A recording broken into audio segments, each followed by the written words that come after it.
যবে থেকে জমি কেনার ভিডিওটা ছেড়েছি তবে থেকে তোমরা অনেকে কমেন্টে জিজ্ঞাসা করেছো, দিদি ভাই তুমি ঠিক কোন জায়গায় জমিটা কিনেছো। সেটা জানতে চাইলে তোমরাও আমার সাথে যেতে হবে। প্রথমে বলি আমার নতুন বাড়ির কাজটা ঠিক কতটুক চলছে, চলো সেটাও তোমাদেরকে আজকে শেয়ার করব এই ভিডিওর মাধ্যমে। তোমাদের কমেন্টের রিপ্লাইটাও আমি দিয়ে দিতে পারবো, কারণ তোমরা হচ্ছে আমার একটা ফ্যামিলির মতন। So hello everyone, good afternoon. এখন বাজে হচ্ছে সকালবেলা, বর চলে গিয়েছিল কাজে আর আমি ছিলাম মেয়েকে নিয়ে একা একা বাড়িতে।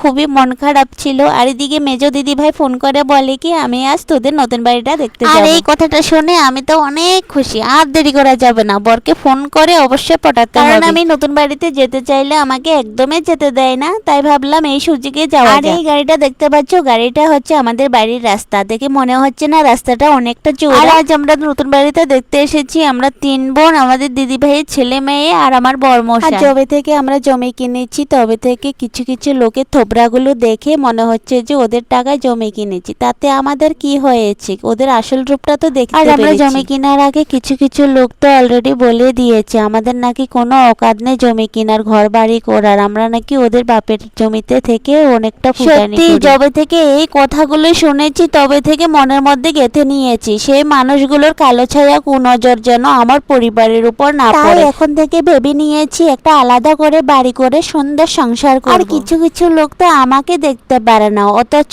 আমার ভিডিওর গন্ধ শুকে শুকে আমার প্রোফাইলে ঢুকে পড়ে। আবারও সেই মানুষগুলো আমার ভিডিও দেখে আমার কথা শুনে ওদের গায়ে নাকি ফোসকা পড়ে। আর সেই মানুষগুলো বলে নাকি আমি মানুষ ভালো না। আরে মানুষকে ঝাঁকার আগে নিজেকে একবার ঝাঁকিয়ে দেখ নিজের চরিত্র ভালো কিনা। অথচ সেই মানুষগুলোর চরিত্রের কোনো হিসাবে নেই। সেই মানুষগুলো আবার কি লোকে জ্ঞান দিতে আসে। আজ এই কথাগুলো বলেছি বলে আমার ভিডিও দেখে কিছু কিছু লোকের থোবরাগুলো ফেটে যাবে। অথচ যে মানুষগুলো এই কথাগুলো বলেছে না, সেই মানুষগুলো এখনো বাপের জমিতে পড়ে আছে, নিজের অকাদে হয়নি এখনো একলোচা। আজ আমি জমি নিয়েছি বলে এই কথাগুলো একদমই ভিডিওর মাধ্যমে বলতাম না, কারণ এক সময়ে আমি আর আমার বরকে অনেকে অনেক কথা শুনিয়েছে আমাদের জমি নেই। সেজন্যই তো কিছু কিছু ছোট লোক মানুষকে টাকা দিয়ে বিচার করে। ওরা শুধু টাকায় চেনে, মানুষের মায়া মমতা কিছুই চেনে না। আজ আমার বরের পাশাপাশি আছি বলে সবকিছু বর একা হাতে সামলিয়ে নিয়েছে। এই চারদিকে বাউন্ডারিগুলো দেখতে পাচ্ছ, সবকিছু আমার বর একা একা। আর আমরা জমি নিয়েছি জোড়াপুকুরিতে। আশা করি তোমাদের কমেন্টের রিপ্লাইটাও দিতে পেরেছি। তো আমাদের জায়গাটা কেমন হয়েছে অবশ্যই কমেন্টে জানিও। তো আজকের জন্য এটুকুই,